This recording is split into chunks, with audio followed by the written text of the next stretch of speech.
All right, welcome everybody. Today, I'm Ryan Hoblick, and I'll be interviewing today one of our coaches at Fasttrax, which is Chris Johnston. How are you today, Chris? Doing good. Thank you, Ryan. Awesome, man. So we're gonna go over some question stuff. Chris is gonna be probably the first interview with the coach that anybody will see up there. The first video I posted was of with Quentin for the tires, but Chris will be our first coach we interview. So, um, first off, give me some information on your riding background. Like, what got you into riding? What was the start to where you're at now, basically. Yeah, thanks.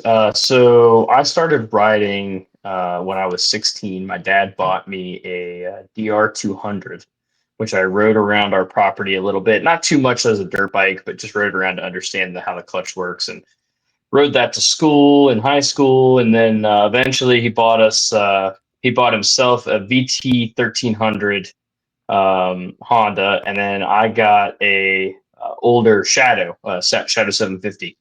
And so spent the next 10, 12 years riding those. And I kind of got done with bikes in college. I was kind of tired of it. It was just a means of transportation. And my grandpa passed away and left to me a 1988 Goldwing, and this thing was beat up and tired, but it ran pretty good. And so I started doing touring on that, and it was the first time riding a bike that wasn't a big cruiser or like a stretched out raked out cruiser. Yeah, yeah. And the Goldwing, for anybody that rides them, it's a huge heavy bike, but they're actually really nimble. And once they get moving, the center of gravity is real low. It's a flat six engine, so center of gravity is real low. And anyway, I got into these big cruisers. I bought a 2010 Goldwing and started riding that. And then a guy at work had done track days many years ago, and he said, "You've got to go do California Superbike School." And so in 2017, I signed up for California Superbike School, having never ridden a sport bike in my life. I show up at Corvette Museum on my Goldwing, and they assigned me some bike, and I go get on it. It's the first time I've ever sat on a sport bike. It's a BMW S1000 RR. And I had no idea how to start the thing. They're just like, "Okay, see you at the start line, guys." And I had no idea how to get through pit lane or anything. So I'm sitting on this bike trying to figure out how to start it. I finally get it started, and then I go to put my feet on the pegs, and I can't find the pegs because the pegs are normally underneath you on a cruiser, right? So I'm Right. sticking my legs up back behind me. So that was a really interesting first experience. And so I go out and just absolutely caught the bug. First track experience riding a BMW S1000. I mean, there's so much electronics on them. You kind of have to be an idiot to crash it. And it's, But I mean, the power on it's insane, right? That'd be crazy. Never doing track day, never riding a sport bike, and being on a S1000. Like, yeah, that's an eye opener, yeah, right? they And they NCM they is not came. not an easy track either. So, Oh, extremely technical. yeah. They came around after like the first three sessions or something. They're like, "Okay, we'll take the bikes off rain mode now." And I'm telling the guy, "Please don't. Please leave it in rain mode." So yeah, so I did that track day, and then I moved to the Middle East for 3 years, and came back in 2020. I bought the GSXR 750 that I ride with the mud flap. Yep. Um, I rode that at Mid Ohio several times as a novice rider, and I got real serious about it in 21 and 22. But like Ian Cree was saying, I came up through the program. I rode at Mid Ohio quite a bit. Rob Hancock pushed me to go to Nelson, and so I went up to Nelson, and the novice program there really took me. All the coaches, I spent a lot of time with Matt, time with yourself, with Todd, with Rob Hancock when he was coming up, and grew from a novice rider. Now I stayed a novice for almost an entire year. I did not want to go to intermediate. I was scared to death of it, and I'm glad I did that. I spent a lot of one-on-one time, and it got to the point where the guys were saying like, "Hey, you really need to move out of novice." So, but I appreciated the coach the one-on-one time. And then, I remember when I went out and got my A sticker, Rob Hancock took me out, and I did my first 11. I did my first 11 with him. He towed me around, and that was just a really cool moment, getting Yeah. that sticker. So But, it kind of going back to like some of that, your first track day was pretty overwhelming. Then you're saying like I mean it to me that's got to be, dude. Like we're talking about it's a bike you've never been on, a type of bike you've never been on, track that's pretty insane. But I never done the superbike school, but I imagine that it's very very well done the way the structure is not like a normal track day org. So was it very intimidating or humbling or? yeah, they made it very easy. That first experience of jumping on the bike for the first time, trying to figure out how to start it, that was really chaos in my head. It was a lot of things happening. But after that first session, and you go back and sit down in classroom, and they're talking through, the fine fundamentals. They just I'm really a big advocate of California Superbike School, and of course Yamaha's good, and all these other schools are really good. But California Superbike School did it really well for me. The coaches were, I believe, 3-1, 3 students to 1 coach. Classroom sessions were really solid, but it's really overwhelming. I showed up on my Goldwing, rode to the track from Cincinnati. Came in the night before, stayed at a hotel, and showed up with no leathers or helmet or anything. And they, you go in the trailer and they fit you for a helmet and all that stuff. It was a really cool experience. So I mean that But that's obviously, what caught the bug. yeah. So that's obviously a higher dollar entry than a normal track org, right? Obviously, because you're getting Yeah, leathers, bike, the whole nine. So your first like normal track day experience, how was that? yeah, yeah. So that one was at Mid Ohio. So I bought that GSXR 750 that I've got, the 2002. It was in full street trim. It was mint. It had 3,000 miles on it. I was so scared to crash it. The weekend before I went and did my first track day, I crashed it in the parking lot. Oh So, no way. so I got that out of the way early. So that first track day at Mid Ohio, the structure, as everybody knows, is really solid at Mid Ohio. The coaching's really a lot like Fasttrax, where we do the one-on-one stuff. In fact, all the coaches are pretty much the same coaches. Yeah. But yeah, that first track day was pretty. I wouldn't say overwhelming by that point, because I had already done California Superbike School. But it's things like, how do I know where the grip is? How do I know when I have to put my helmet on? And those kind of things are always going through your head. And I remember kind of that tick over where I realized I don't have to have my helmet on until third calls. Yeah. You're standing there in your full leathers with your helmet on and your gloves, and like you're waiting to start your bike, and it's like 8 minutes before you even start, Right. or you're sitting on the line. Yeah. You're sitting on the line, and the session just started. Sweating your butt off. Yep. Exactly. So kind of going into that, what would you say was the I guess the one of the hardest things to overcome getting from novice to that intermediate?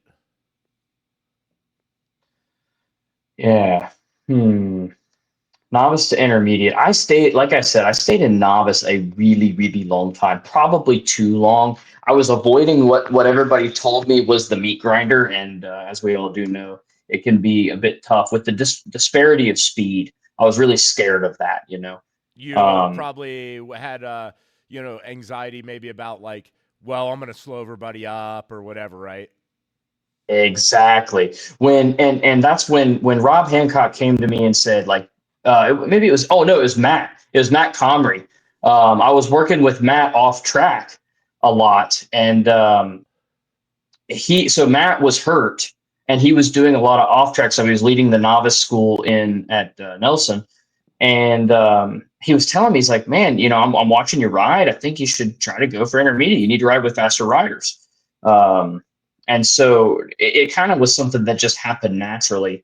I didn't really ask for it. I was kind of said, it was told to me, hey, you need to go do this. Cause I'm just the kind of person who I want to absorb everything. And I still am, even as a coach, like I'm trying to absorb from you guys. Yeah, I'm I'm the coming same back way, from man. sessions. Yeah. Okay, so you're an intermediate and you're there for however long. Excuse me, I'm gonna probably sneeze. Whew. How was it to get from intermediate to advanced? What did you have to excuse me. What did you have Plus, to overcome for that? What was yeah. the hard thing for you there? So when I was in intermediate and trying or not trying but working towards advanced, right? I remember a lot of the questions in my head was the tires and where is the grip and when does it stop, and I got pretty good at warming up tires. That was never really much of an issue because I was always on Q3s. Um, but I always remember feeling like, when do I run out of grip? When am I at the edge of the tire? And intermediate, I still don't think I even drug my knee yet. Um, That's a weird yeah, I thing, don't. that question, because um, you can crash and go, well, that was a limit, but it's not, right? It's there's other things that kind of lead into that. But yeah, it's like a mystery question. Like you don't know until you find out, and Yeah, that's a hard lesson to learn too. So yeah, I understand that. Like, and I mean, novice, we see it novice, right? The people are like, I had tires. I'm like, dude, no, I'm telling you, your DOTs, you can run yeah, advanced, so don't worry about that. yeah. That was a cool moment too. When I up to advance on Q3s and I was running low 11s, I was pretty happy with them. I was starting to slide them a little bit. It wasn't crazy or anything, but like coming out of turn one, turn two, and three at Nelson, like feeling it kind of step out just a little bit. Yeah. That was a cool thing. But anyway, that's a little off topic. So what, like, again, so it was just the trust and the tires and the bike's ability basically is what was still Yeah, kind of hard to overcome to get to that next step. yeah, it was that mental block. And I was rolling around in intermediate, riding with different coaches, and I was still always grabbing coaches like, please work with me. I mean, I'm certain that you and I worked together when I was an intermediate. Quite a I'm few certain of times, it. yeah, yeah. Yeah, and I just very vividly remember I asked Rob to go out and do my eval with me.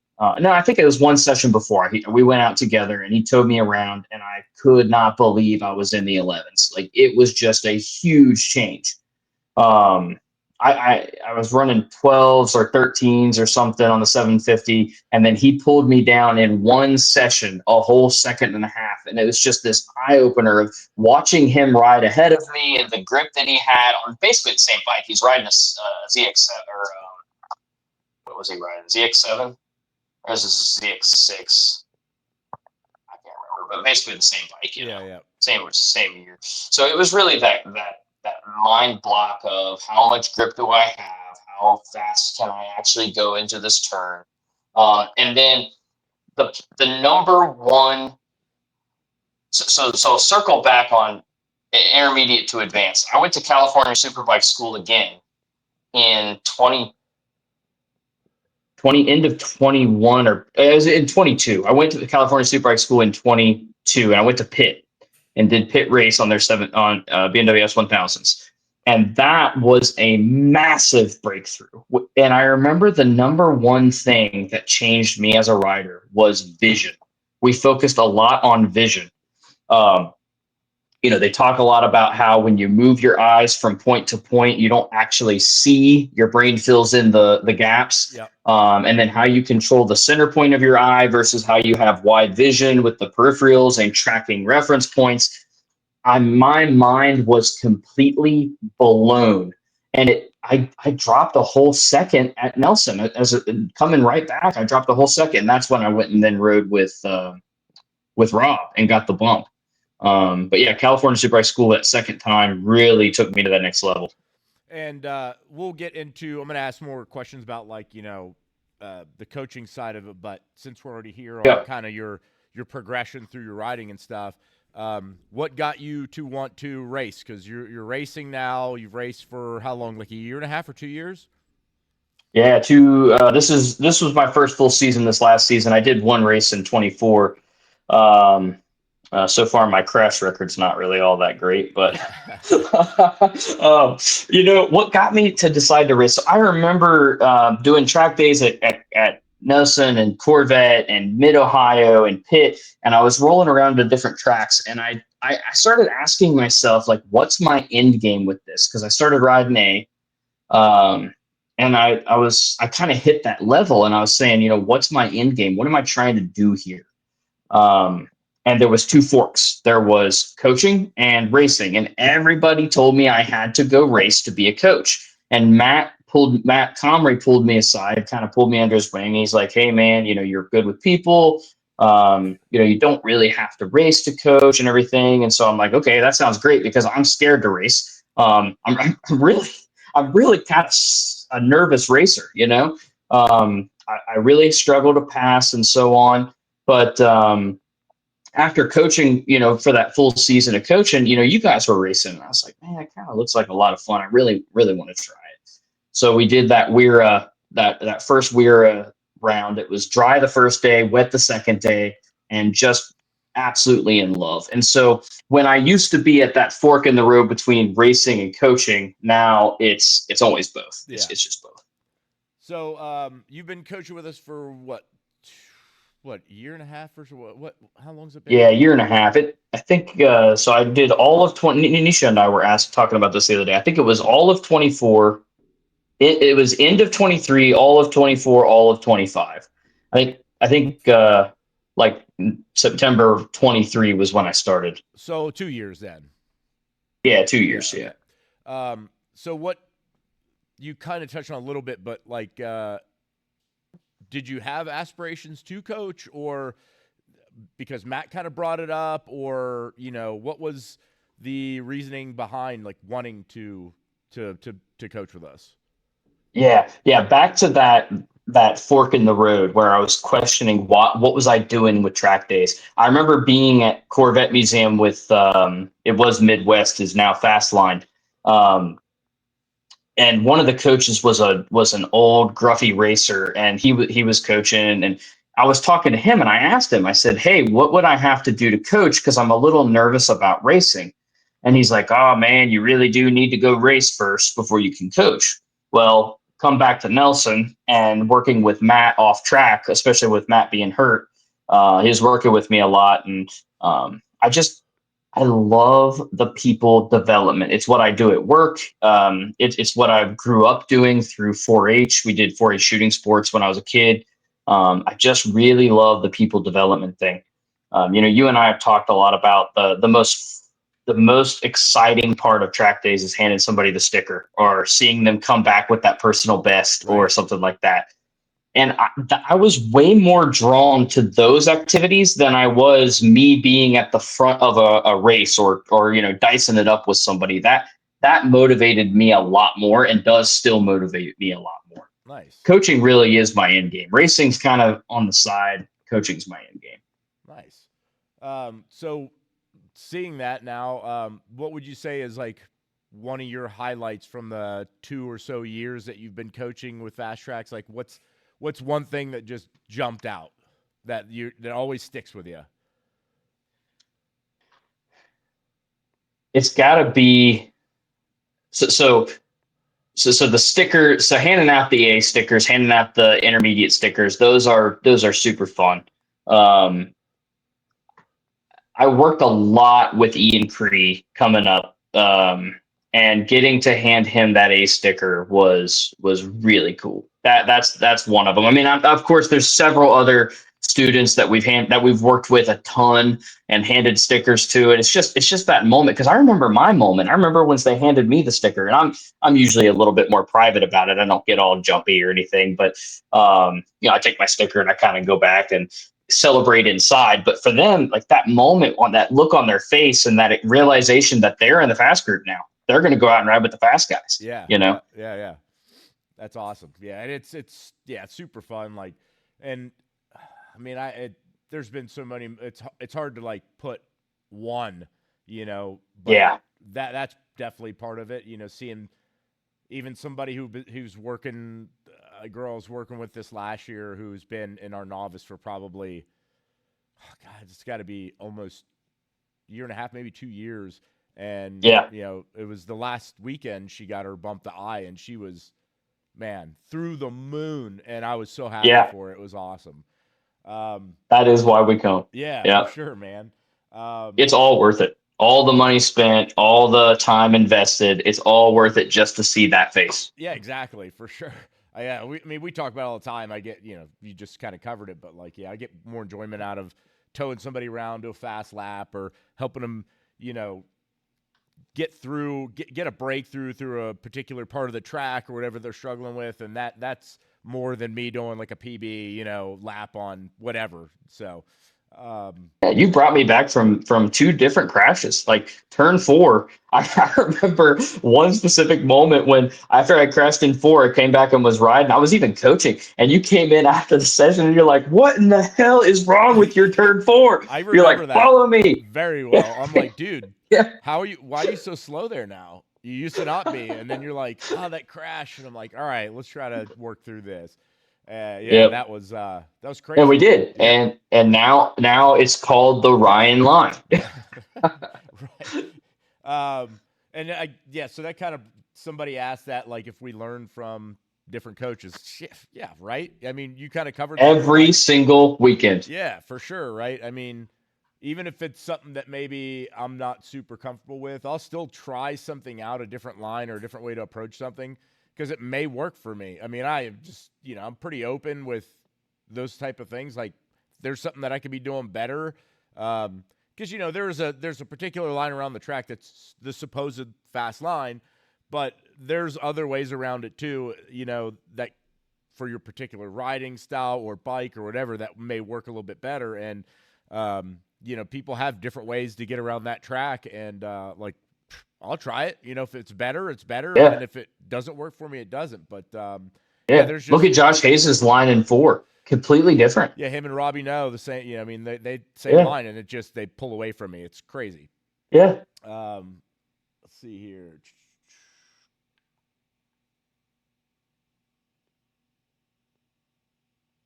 Oh yes. Well, I got something.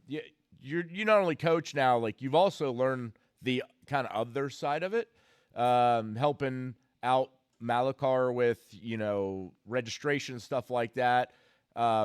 I don't think we've talked a whole lot about it, but how much of that side have you learned? Like, if Malachar left, would you be able to take care of all that? Yeah, yeah. Malachar this year, I really leaned into Malachar on like helping with the administration because honestly, man, I'd like to see Malachar go ride a freaking motorcycle. It'd be great if you get out there and ride a little bit. But so I stepped in and did the registration stuff. I've learned the Fasttrax system, so I can check everybody in. I can sell track days to people. There's not a whole lot of things I can't do in the system now. So back to your point, is if Malachar needed to go do coaching or so on, I could run pretty much most of the stuff. It actually happened this year that I broke my ribs in June. And I ended up playing Malachar's role because we needed the coach. We needed a coach on a bike. Yeah. So he and I kind of swapped. So I just rode around and rounded up the cats and dealt with the problems. And, I really enjoy, and this comes from my work life as well. I love removing roadblocks for the team members. So, like, all of the coaches know exactly what to do. They don't need me in their way telling them what to do or anything like that. They need the roadblocks removed. They need somebody to run up and say, "Hey, your student needs an evaluation. Let me go find you a coach to get your student evaluation. I'll connect those. You go to the grid, do your thing." Or if somebody needs a break, or is there enough coaches on the track, or so on. And I found a lot of enjoyment in that. I told Disha it's the most fun I've ever had not writing. It was a ton of fun. Nice. What do you think specifically at Nelson? What do you think is, and just, it could be novice, intermediate, advanced, doesn't really matter, but what do you think is the most common part of the track, or the turn or whatever, that people that struggle with the most? What do you think is the most difficult for, on average, for most people? Yeah, it's so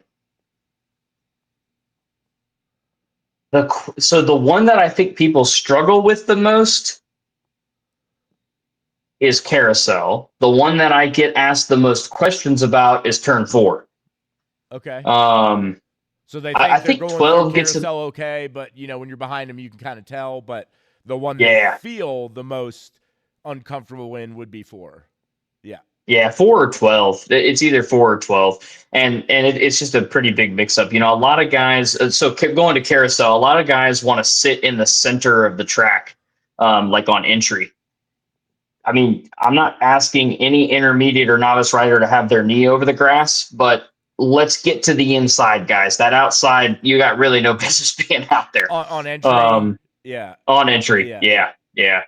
And then, working with a lot of students on reference points, you and I tend to take the front groups in novice. So those guys, a lot of those guys have been there several times and they're starting to work on reference points. I love working on carousel reference points.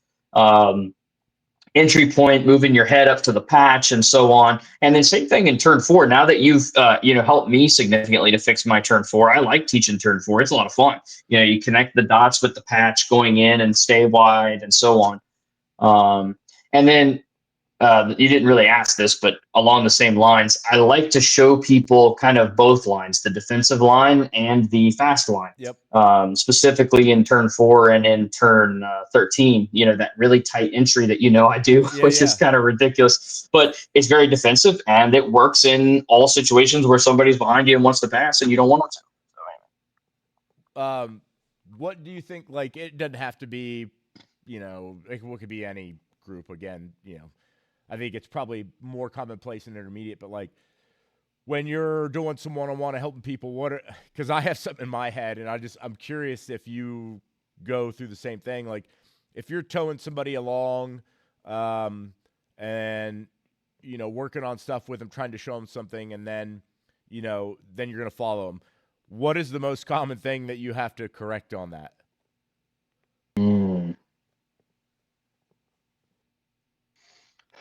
Lead follow. So it kind of varies from day to day, from track day to track day. I mean, for me, this is, and it's kind of Yeah, I was go going ahead. this way. Is like, if they're behind you, like we always look behind us when we're pulling out of a corner. Particular, there's some we can't really, but there's most of them we do. And you look and you're like, yep, they're right on the line, and then you get behind them and you're like, they're nowhere near it because they use you Yeah, as a reference, right? So you got to like right. say, okay, you can see where I'm at, but then make a reference from me to that, right? Yeah. Turn 1, 2, and 3 is one of those, especially this last track day. The last one of the season. Turn 1, 2, and 3. So guys will roll in like behind you, right on you. They'll roll through turn 2 and 3, like you're in your intermediate pace or faster novice pace, and they're right on you. You do that little look over your shoulder right between kind of almost the entry at 3, and they're still there. And then you turn them loose, and they come into 1 hot, so they blow 1 wide and then they come tight through 2 and 3. And it doesn't usually, I mean, most people, you jump back ahead of them, give them the line, come back through, and then 90% of the time they're back on that line because they get it. It's that first time you turn them loose and they're seeing open track and they're like, what in the world is this? They're like, I'm going as fast as I was before, but then they start to go into 1 and they're like, oh God. Yeah, for sure. For sure. Okay, so this will be kind of like a 2-part question, I guess.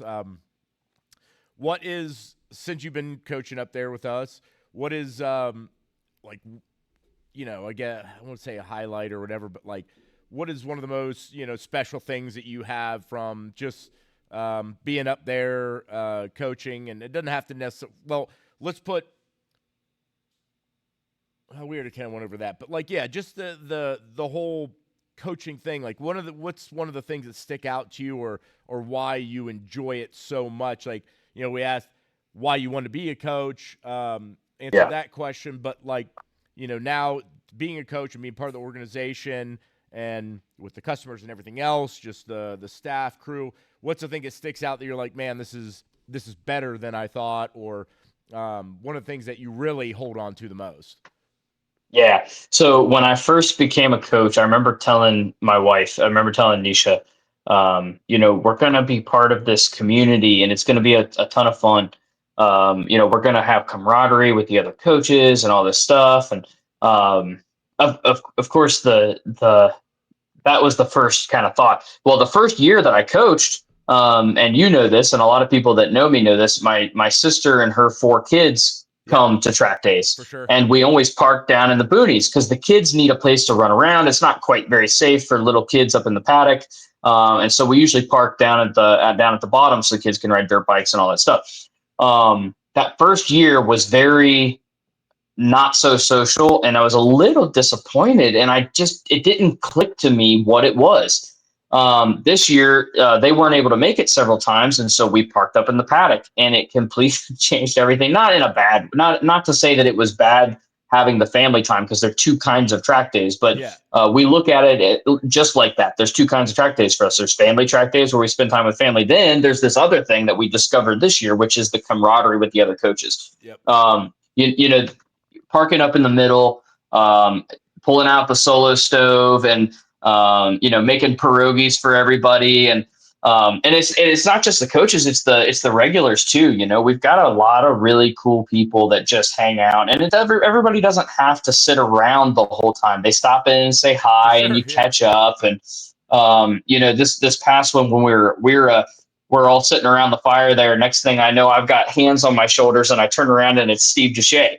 What are you doing here? You weren't supposed to be here, And he, stopped in. He drove an hour and a half at 11 o'clock at night just to come say hi, because he couldn't ride that day. But him and Jess came just to hang out, and they spent an hour and a half with us, and it was really cool. But that's some of the most fun, right? Is the hang. We all share a common goal. Which is the people development and to help riders achieve their goals.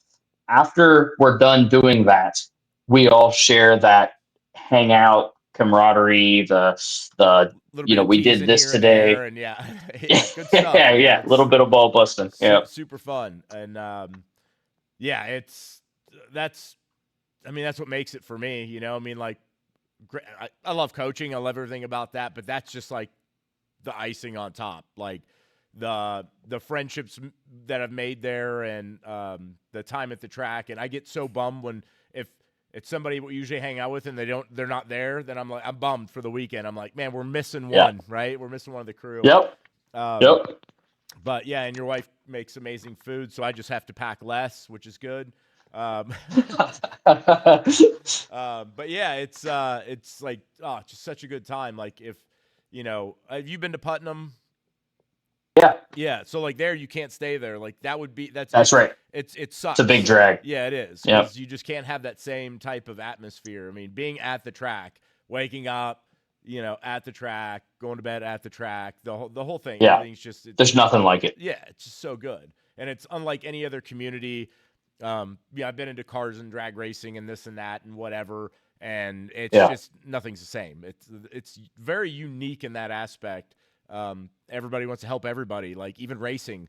I mean, I've told people that I've raced up against, you were doing this wrong, that's how I passed you. And then the next race, if I'm racing against them, they fixed it and they beat me. They fix it. Yeah. But it makes me go, cool, like awesome. Cool. They took the advice, they figured it out and whatever. And like, it's great. Like I'm so happy. So yeah, with that, and we had your best experience, and then what even before or during your coaching time, who's one person in the staff that's still there that and I kind of already know because you kind of already talked a little bit about the person, but that like really stood out, that was made a huge difference in you, and I would just assume it's probably Matt, right? Comrie? Or? It is Matt. It's Matt Comrie. Yeah. Matt. Matt and I connected. When I was not a novice rider when he was hurt, and that there was just this kind of bond. I don't know. We just speak the same language. Yeah. He and I. He helped me without being on the bike. He changed the rider that I was without even being out there with me. He's just watching from the hill. Yeah. And that's the other thing, the investment that all of the coaches, there's not a single coach who wouldn't go and stand on the little hill and watch their rider that they're working with. There's not a single coach that wouldn't do that. Right. Matt did that for me, and he and I have a bond over over that, a really strong bond. That's awesome. Yeah, and like Yeah. that's huge. Like, there's kind of everybody, and I assume, I mean, there is not everybody, but there's a lot of customers that have made those bonds with people, and Yeah. which is great because like there's so much. I think all of our coaches are really good, and we can, not everybody's personality is the same, but there's everybody's so willing to help and open and just good people that like I think that's one of the things that stands out with us, and I guess that leads into a question like that is obviously one of the things, but what do you think it makes a difference? We won't name other organization or anything like that, but like, what do you think Yeah. is one of the things that makes Fasttrax stand out? Versus some of the other organizations. Yeah, that's a really good one. Because you've ridden with a couple different orgs, I assume, so. Yeah, everything from other locals all the way through like the big boys, like California Superbike. That's the school. Like more locally, I think each track day organization really has a specific niche, and I feel like Fasttrax really fits in the middle. So you can have extremely structured, and then you can have extremely not structured, and both of those cater to two different things. The really structured stuff, has a lot of information that you're trying to provide to your students, and you want them to be on the specific line, and it's quite strict on bumps, like bumping between groups and so on. And there's a lot to be said for that. I got a ton out of that whenever I was in those organizations. I got a ton from that. Then there's other organizations that are a lot more open, that it's more like open track time. They're a lot less strict on bumps. There's a lot more free flowing on the track, like being on different parts of the track when maybe you shouldn't be. And you know what? There's a great part of that, which is just have fun. Just have fun. Like be safe, but have fun. Fasttrax fits really right in the center. We provide a very structured novice school, or classroom. It's really detailed throughout the day, a ton of touch points with the coaches. And then after lunch, we do lead follow, and we turn the students loose. If everything's looking good, we turn them loose to ride like an intermediate session. And that worked really good for me as a student, and I think it works good for our clients as well. Like you said, nothing to take away from any other organization. I think it's great to experience the other types on both sides, really structured and very much not structured. But Fasttrax fits right in the middle. It's a good balance between um, being being there to grow, but also being there to have fun. Right on. Let's see here. I guess before we wrap up, what would you?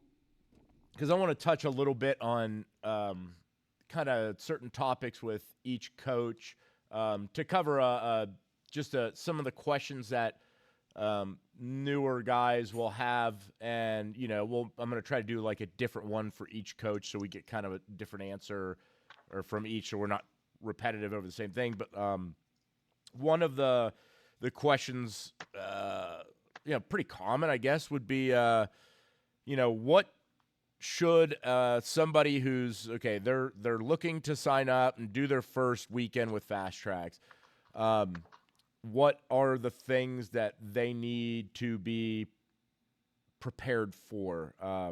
What should they be having with them, and then also like what are some of those? What are some of the essential things that you've learned over the years of, riding at the track that, not at the level that we are, like where we bring another home with us, essentially, but like what are those key things? You get a bike in the bed of the truck, whatever. What are those like Yep. key things to bring that just make life a little bit easier when you're there, even when you're doing your first track day in novice? Yeah, hydration. That's one of the really big ones. Getting some kind of hydration supplement. I'm not going to say it's critical to have it, but it's helpful, really helpful. And then also having like we've got a 5 gallon jug with fresh water that we bring, instead of buying bottles and all that stuff. However you do it, having hydration covered, because when I showed up at my first track day, like I didn't think about how much water I needed to drink. I was Yeah. freaking sweating your butt off. Um, and then the other one, probably I think a lot of guys overthink. A lot of guys and gals, they overthink bike prep. And I'm not to say that it's not important. It's incredibly important that your machine be good working order. But they overthink, are my tires okay? Is this clip on okay? Is am I do I need to have rear sets? A lot of those things, and they bog themselves down with gear rather than spending the time and money on the track time. And that's just what I would say is you cannot do anything more for your riding than just getting track time. That's really what it is. So what are the essential things that a new guy's going to have that they need to make sure that, if they show up, they're not getting turned away? Yeah. Yeah. So got to have a good helmet. You got to have some sort of protective gear. So it's okay to have a two-piece suit as long as they zip together and it's protective for slide protection. You got to have some kind of boots that cover your ankles, and you've got to have gauntlet style gloves, or at least a reasonably high touring glove. We can always find something. There's always somebody with some gear. I mean, don't show up at the track and expect somebody to have a suit for you, but try to sort that out ahead of time. But we can help you with gloves. We can help you with some other stuff like that. Tire gauge, got to have a tire gauge. You can borrow an air compressor from somebody else. There's always people with air compressors. Don't need to worry about that. But bring a tire gauge. That's a pretty important piece of kit. As far as oil filter too, right? We got to make sure none of them that have the nut, either the high flow or the K&N. We don't accept those. Yep. And for novice, like, you can go on our website and look and see what the requirements are for novice. There's not a lot there. I mean, we tech all the bikes in, and we know what group you're in when you come up, and so we tech to that spec. But, like, if you want to pre-prepare, it makes our life easier, taping up wheel weights, making sure if you didn't pull the mirrors, you tape them up, your lights, etc. Is it surprising to you how many people ride in? It really is. It's like you are one a weekend, right? At least one a weekend. Yeah. Yep. I mean, Cleveland's an hour and 15 minutes or hour and 10 minutes or so. Yeah. It's I've done it before, not on my what have I done? I guess I did it at the California Superbike School, but a lot of guys show up on their bikes. Like you said, once a weekend. Yeah, it's crazy. It's pretty hardcore. I mean, not only because if something happens, but for me even more so is like, dude, I'm whipped after a day at the track. I can't ride home. Having to ride home. I can't ride home. Man. Yeah. Is there anything else you want to talk about? Any key things? There was one that I wanted to touch on, and it's not to bring up a negative or anything, but we talked a lot about the positive things of coaching that are fun. It's a lot of work. There are some things that are tough. And one that really stands out to me, and I think you will remember this. When I first started coaching, we do usually intermediate first because that's a lot easier. And then you kind of graduate to doing novice as a coach because it's way harder looking behind you and trying to tow these riders around who you don't really know where they are and their riding level. And you're trying to match like you got a 400 in your group and you got a BMW S1000 and you're trying to keep them together on your bike, whatever you're riding, your 660 or so on. Yep.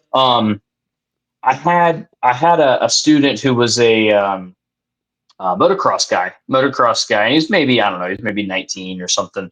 Real fast 450 motocross rider. Comes to the track on his 1000 with his parents, and it was just after Leapfrog. And I remember I sitting in the pit lane. I grabbed his helmet by the chin bar, and I said, "Take it easy. If somebody passes you, it's fine." Because I know this kid's competitive, right? He wants to win, but you're not going to win anything at our track day. So we go out. I tow him around for the first lap. I turn him loose. I see somebody pass him, and then I'm like, I think he might be seeing red. So I thought, well, I got to get back ahead of him. I got to get in front of him so he doesn't, hurt himself. I didn't quite get in front of him because I had somebody else in between, and I was just kind of taking it. And he goes off in turn one and breaks his leg. And man, I took that hard. I took that really, really, really hard. What could I have done to make this not happen? You know, Malakar pulled me aside and he's like, he gave me the hard talk of, you can't ride their bike for them. You can't do It's this 100%. in a way. Yep. There is often something you can't do. And then for a series of track days after that, I lost one rider per track day. Um, it's just, it Like felt like a crash this every week, every time you were coaching a novice. Yep. a crash every time, and it's just this weight on your heart for these people, you know. And like, we all care about our students so much, and it's really hard to shake that and get past that mentality of I'm responsible for them. And in reality, you got to ride your own bike. And so now when I start my novice day, you know, I always start with the reality that this sport has consequences. Yep. It's amazing the number of people that show up who don't know that they can crash on the racetrack. That question happens. Can I crash here? You know, yes, you can crash here. This sport has very serious consequences. Yeah, one of the So things anyway, one of the things I kind of try to, which I'm sure you probably say similar thing, but I'm like, look, you know, always first session, it's always like, we'll go out, I'm going to do a pace. If it's too slow or too fast, when we come back, tell me. And I said, we have 3 different people here. Some people may know each other, whatever, but you know, skill level's different, and you're trying to hone it in. I'm like, some may be fast, some may be slow, or whatever. Do not be embarrassed to say this is a pace that's not comfortable for me. yeah, Because if you don't say that and you're trying to, you know, I don't know, just man up or whatever you want to call it, it just gonna ends up getting you in trouble. I mean, been there. I've been there. yeah, Even you know, trying to chase down somebody I definitely shouldn't, you know, like a year ago, you know, a yeah, Moto A guy that shows up and I'm on a faster bike and I'm like, yeah, I think I can hang through here. Next thing you know, I'm almost going off the track, and yep, you get over your head a little bit. And so, I mean, it can still happen way down the road when you're in an advanced group, you know, things like that. But yep, especially when you're starting out in novice, that's, you know, you're there to learn and to build that skill set so you can, you know, advance. And the other thing I tell everybody too is, man, everybody's like level or speed of learning is different. Like, I'm yeah, slower. I couldn't, I mean, I remember a guy that came in and went from never been in the track ever in his life, went from novice to advanced in one day. Not with us. It was a different track or whatever, but he wasn't. He was fast and he could, you yeah, know, I wouldn't say that it was, well, that was uncalled for to get him to advance. No, he could run with advance. yeah. Wow. His learning curve was super, super, super fast. Yeah, And mine's me, not. it's not that, right? So Yep. there's part of your brain that has that, Survival yeah, reactions. Yeah, exactly, right? Survival reactions and all that stuff. So yeah, it's those are things, you know. I mean, you have to take into consideration. Everybody's not the same. So, yeah, but yeah, I get exactly what you're saying on that. It is tough. Like, I had a streak of that too, and it's yeah, not fun, man. It's because you're like, was I going too fast? Was I not? And I didn't feel like I was. You know, it just, yeah, so many things run through your head of maybe you could have done something different. But at the end of the day, you have to realize that, like, they have to be the ones that decide, that's right. and they need to be able to decide in the correct way. You know, it's not about ego. That's right. So, you know, Yep, that's right. anything else you want to touch on before we wrap it up, man? I think that's it for me, man. Well, again, I really appreciate you taking the time out to do this. You know, hopefully this continues. We can get as many of the coaches we can, to be able to kind of, you know, go through their background and do all this thing, and kind of touch some topics that people are interested in hearing in or whatever. And yeah, there's a lot of people that already know you or whatever, but there's some other people that may coming in, and I think it's just a good chance to give some access to the type of people that you're going to be interacting with up there, and you know, just show something a little Yeah, different. And again, man, appreciate the time, and I'll see you next time. And anything else before we fully stop this bad boy? yeah, that was a lot of fun. Really appreciate the interview. Good, man. So, any of you guys, next time you go to the track, look for the 01 750 with the mud flap. That's your boy there. I hate that mud flap. super fast on it, but I hate that mud flap. But all right, well, we'll talk to you later, man. Appreciate it, and next time. Yep. See you, buddy.